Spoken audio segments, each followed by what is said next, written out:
First of all, this was such a sensation in Moscow that I subsequently went on to study at Moscow University. And I met a dozen people who either climbed the wall or the fence or went under the fence. These were friends of mine later in Moscow. It was a huge attraction. The Russians, of course, had been there had been a youth festival in Moscow in 1957. It was beginning to open up after the death of Stalin, but still to have an American exhibition, not quite in the heart, it wasn't Central Park, but Sokolniki Park, there was an underground station, a metro station right there.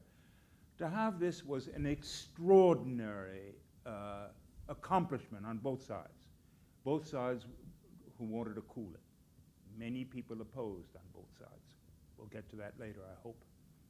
Secondly, even more extraordinary was, probably you in the audience with your enviable youth don't remember or never knew the all-consuming nature of the Cold War.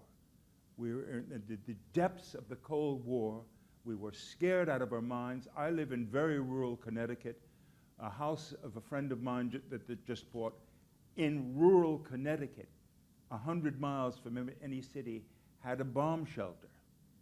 Americans were terrified, and sadly to know, Americans never knew how terrified the Russians were. We have a great difficulty in putting ourselves in other people's shoes. Anyway, this was an extraordinary event in a terrible time, because the energy of this country, virtually every aspect of our country and of Russia, was dedicated to pursuit of the Cold War. George, you and Tanya, you remember on some weekends we had enough crowds to break down the fences almost. 60,000 people would come in this 10-acre site.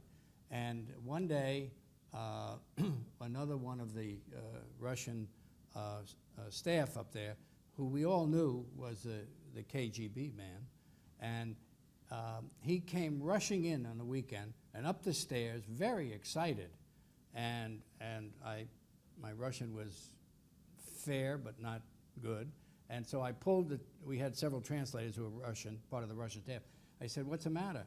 And so she took me a little bit aside while he was sputtering on the steps and said, you know, he's used to, when he's around and tells people what to do, that they feel that he should, they would do that. They understand who he is.